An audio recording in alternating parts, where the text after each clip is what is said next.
Hi everyone, I'm Nora, and welcome to Dark Justice. Tonight, we're revisiting a haunting case that shook California in 2008. A story of beauty, betrayal, and a chilling quest for revenge. It's the case of Juliana Reading, a 21-year-old aspiring actress whose dream of Hollywood fame turned into a nightmare few could ever imagine. This isn't just a story about murder, it's about control, obsession, and a justice system that may have failed one more innocent soul. By all accounts, Juliana Reading had everything ahead of her. Born and raised in Tucson, Arizona, she was the kind of young woman people remembered. Magnetic, kind-hearted, endlessly ambitious. She had graduated from South Point Catholic High School and moved west, chasing the California dream that had called to her since she was a teenager. Her parents, Patricia and Greg, were her biggest supporters. They watched with pride as their daughter left home to study at Santa Monica College, balancing her classes with modeling and acting auditions. She worked long shifts as a waitress to pay rent on her little bungalow, a cozy home tucked into a quiet Santa Monica neighborhood. To her parents, Juliana's life seemed happy and stable. She called home often, updating them on classes, auditions, and even her plans to one day open her own boutique. But beneath that sunshine exterior, shadows were already forming, shadows that would soon consume everything she was. March 2008 began like any other month. Warm evenings, crowded beaches, and endless opportunities for dreamers like Juliana. But on the night of March 15th, that dream ended. Patricia Reading, Juliana's mother, grew concerned when her daughter stopped answering calls. Juliana was always quick to reply, even during her busiest shifts. So when hours turned into a full day of silence, Patricia's anxiety spiraled. By the evening of March 16th, she received a call from one of Juliana's neighbors. They hadn't seen her all day. Her car was still parked in the driveway. Her dog, always energetic, hadn't been taken outside. Something was terribly wrong. Patricia called the Santa Monica Police Department and requested a welfare check. When officers arrived at the small bungalow, they noticed nothing unusual from the outside. But as soon as they stepped through the door, a wave of natural gas hit them. Inside, a candle flickered near the entrance. The stove burners were turned on, gas hissing silently into the air, but none of them were lit. If that candle had burned just a little lower, the entire home would have exploded. And then, in the bedroom toward the back, officers found Juliana. She was dead. The scene told a story of violence. Furniture overturned, scattered belongings, signs of a desperate struggle. Juliana had fought for her life. Forensics later revealed her DNA beneath her fingernails, proof that she had tried to claw her attacker away. She had been strangled, and the killer had tried to destroy the evidence by turning her home into a bomb. Detectives immediately began piecing together Juliana's final hours. Phone records showed she'd watched TV, Seinfeld reruns, before everything went silent. Her phone logs revealed a chilling final detail. At 10:01 p.m., she had tried to dial 911. The call was never completed. Neighbors later told police they'd heard shouting and the sound of furniture moving around 9:50 p.m., but thought nothing of it at the time. They assumed it was a normal argument, maybe a movie playing loudly. They never imagined they were hearing someone's final fight for survival. Detectives began looking into Juliana's personal life, her friends, co-workers, and anyone who might have had access to her home. Almost immediately, one name stood out: John Gilmore, Juliana's on-again, off-again boyfriend. Gilmore was known to have a violent temper. Juliana's father, Greg, told police that John had once kicked in her car door and even broken into her home during an argument. When detectives brought him in for questioning, he admitted they'd fought often, including the night before she died. He told investigators they'd argued over the phone on March 15th. Later that evening, he said, he went to a house party and even stopped for food at a Jack in the Box. According to him, he'd tried calling Juliana the next morning, but she never answered. He admitted he stopped by her house, saw the candle burning through the security gate, but assumed she wasn't home. Everything about him screamed guilty, until the evidence said otherwise. Surveillance footage placed Gilmore at the convenience store between 9:45 and 10:15 p.m. the exact window when Juliana was attacked. He couldn't have been there. Then came the real shock. The DNA from the scene wasn't male. It belonged to a woman. With Gilmore cleared, investigators had to start over. Who was this woman whose DNA was all over the house, on Juliana's throat, her phone, and the front door? The discovery spun the case in a completely new direction. Detectives began to explore Juliana's social circle, especially anyone connected to her recent job at a restaurant. That's when they met Dr. Munir Uwaida, a wealthy Beverly Hills physician, and Juliana's former employer. Munir was charming, successful, and known for his extravagant lifestyle. He had met Juliana in 2007 while dining at the restaurant where she worked. Within weeks, he offered her a job as his assistant, a chance to make real money and escape the grind of waitressing. Juliana accepted. Soon, she wasn't just working for Munir, she was living with him. He paid her rent, bought her gifts, and surrounded her with luxury. But beneath that glittering surface, something darker was brewing. According to friends, Munir became increasingly possessive. He controlled her schedule, her finances, even who she could spend time with. He showered her with expensive gifts, jewelry, designer clothes, and promised her the world. He even proposed marriage and promised to buy her a luxury car for her 21st birthday. But for Juliana, what began as flattery turned into suffocation. She realized the attention came with strings, invisible chains that tightened around her every decision. By late 2007, she'd had enough. She broke things off and moved into her Santa Monica bungalow, a place of freedom funded partly by her father, who just wanted his daughter safe and independent again. Juliana thought she was starting fresh, but she was wrong. Munir didn't take rejection lightly. Detectives learned that even after the breakup, Juliana and Munir still spoke occasionally. Friends said he refused to let her go. He'd call, text, and even send her money. But the real twist came when police connected Munir to another woman, Soo Park. Park was a 47-year-old former real estate broker who had worked closely with Munir for years. On paper, she managed properties for him. Off the record, she was known as his enforcer, the woman who handled his problems. Between 2006 and 2008, Munir had transferred over $1 million to Park in large payments. Some called it business, others hush money. When detectives followed the money trail, they realized something chilling. The female DNA found throughout Juliana's home matched Kelly Park. Investigators knew they had to be careful. They couldn't alert her, or she might flee, or warn Munir. So they placed Park under covert surveillance, waiting for an opportunity to collect her DNA. One day, they got it. She discarded a cigarette butt in public. Forensic teams retrieved it, and lab results confirmed what detectives feared.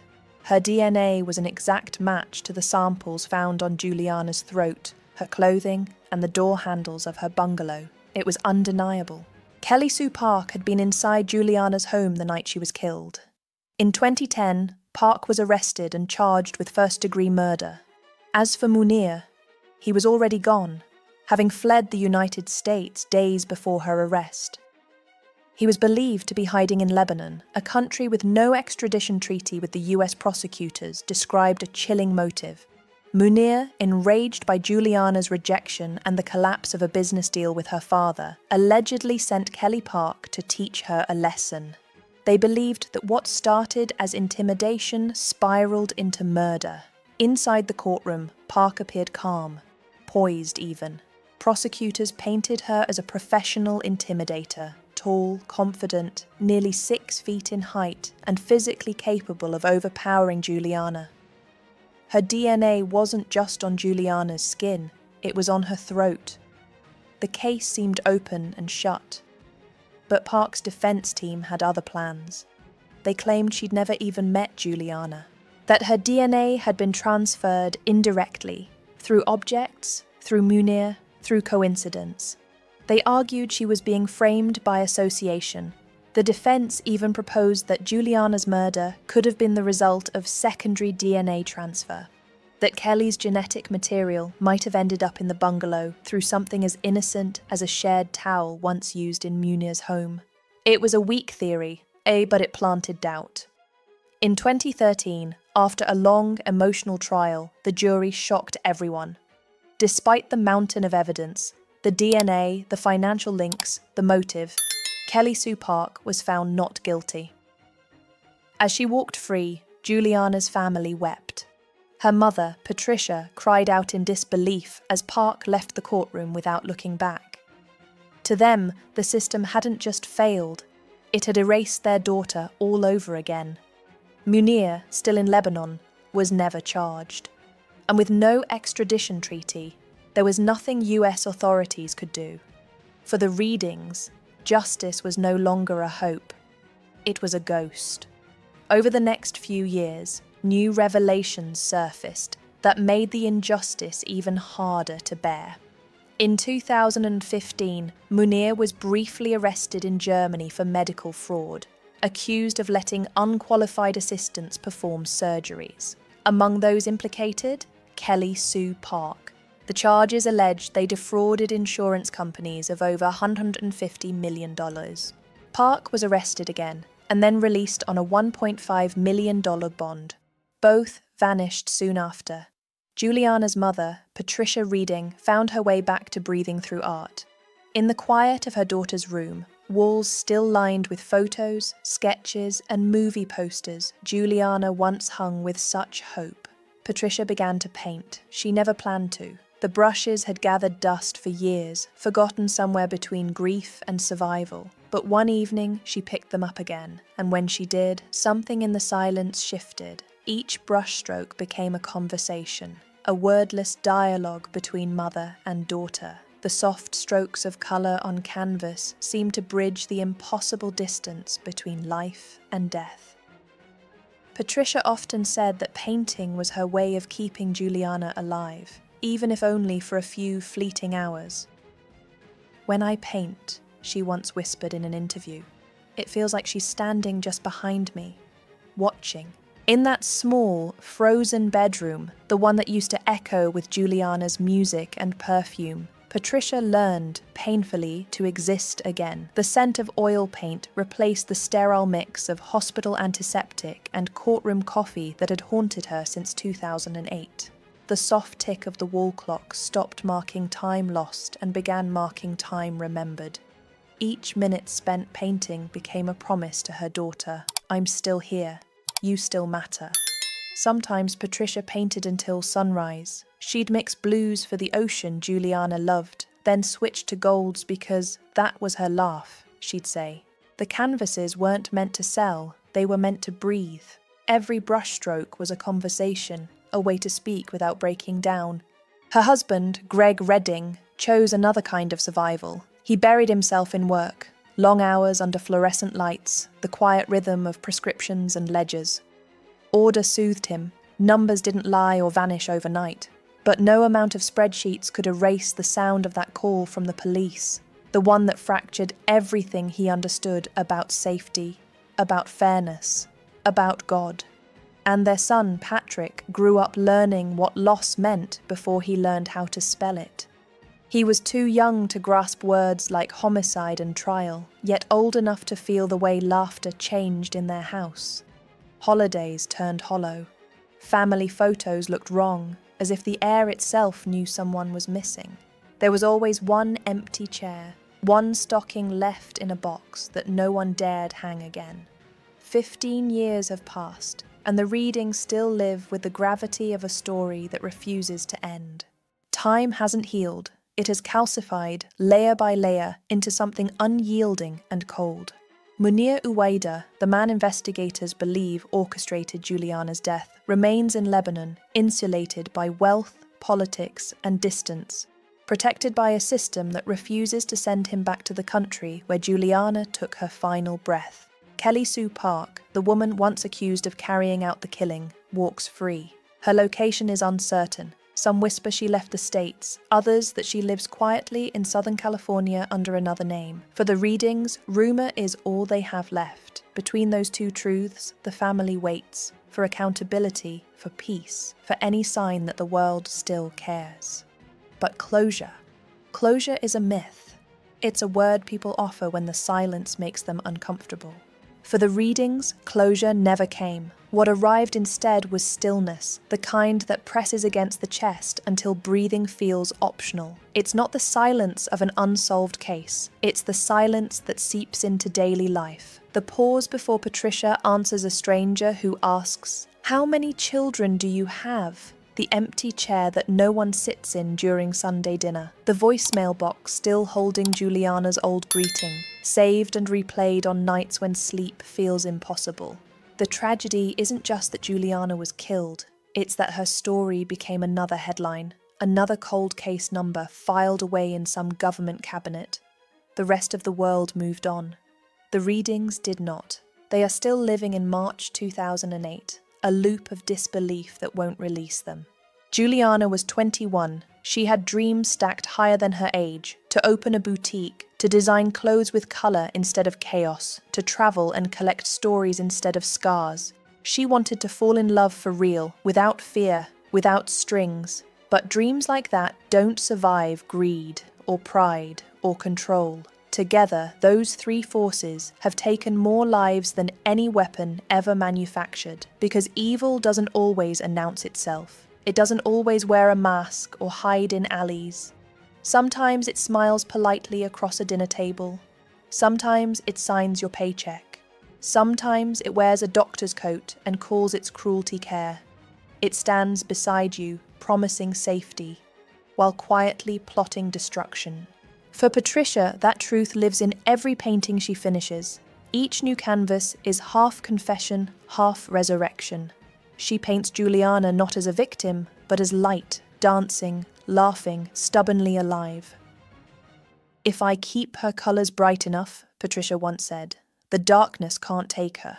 Greg keeps a single photograph of Juliana taped above his work desk. Her college ID photo. He says it reminds him to keep moving. Patrick, now an adult, visits schools to speak about violence, control, and the quiet red flags people ignore until it's too late. He tells students, justice isn't a word you wait for, it's something you fight to keep alive. Outside their home, the world forgets easily. Inside, nothing has changed. The light in Juliana's room is still left on at night. The bed is still neatly made. The easel stands by the window, streaked with blue and gold. Time keeps moving forward. The family does not. The story of Juliana Reading isn't only about a murder. It's about what remains when the news cycle ends. It's about parents who keep a bedroom untouched for 15 years, a brother who grew up under the weight of absence, and a system that confused wealth for innocence. When reporters ask Patricia what justice would look like now, she doesn't talk about courtrooms or verdicts. She just says, "I want people to know who she was. That's all." Because remembrance, when justice fails, becomes its own quiet rebellion. Today, true crime communities still whisper about the Juliana Reading case, the tragedy they call the Beverly Hills enforcer murder. It's a case that exposes the cracks in the justice system and the places where money speaks louder than evidence. Because if DNA on a victim's throat isn't enough for a conviction, then what hope does any ordinary family have when power decides the verdict? For Patricia and Greg, there are no catchy titles, no clever names. For them, it's simply the day their world ended. When asked what justice means to her now, Patricia didn't hesitate. She said softly, "Justice isn't a verdict, it's truth, and I think we already know it, even if the courts didn't." Her words hang like a prayer and an accusation all at once. Juliana's story sparked national debate about forensic science, about whether DNA evidence, once considered ironclad, could truly stand up against wealth and influence. Experts called it a wake-up call, a reminder that science may prove facts, but power decides outcomes. In universities and crime podcasts, her case is now studied as a cautionary tale, a chilling look at how influence can warp justice until the scales are no longer balanced, but bought. Yet for Patricia, the only lesson she clings to is love. Because in the quiet hours of painting, she's learned that love outlasts even the deepest loss. Every canvas she finishes is a small act of rebellion, proof that beauty can rise from horror, that grief can create something the world can't destroy. Each stroke says what the justice system never could, that Juliana mattered. Sometimes we expect justice to arrive neatly, a trial, a sentence, an ending. But real life isn't a courtroom drama. It's messy, it's contradictory. It leaves the guilty free, the innocent buried, and the families caught in the ruins of what might have been. Juliana Reading's story isn't just a crime, it's a mirror. It reflects a truth most people would rather not see. That power can buy silence, that money can blur the clearest evidence, and that sometimes darkness wins. But maybe stories like this matter because they refuse to let that darkness stay quiet. Maybe retelling them, naming them, is how we keep the light alive. If Juliana's story reminds even one person to question authority, to demand fairness, or to see danger behind charm, then her voice isn't gone. It's still here, echoing through every person who refuses to look away. Because every time Patricia lifts a brush, every time someone searches Juliana's name, and every time a viewer finishes this video in silence, Juliana Reading still speaks. And that, more than any verdict, is her dark justice. If you found this story powerful, don't forget to like and subscribe. We post new true crime stories every week, each one a reminder that light only matters because darkness exists. Until next time, stay sharp and stay vigilant.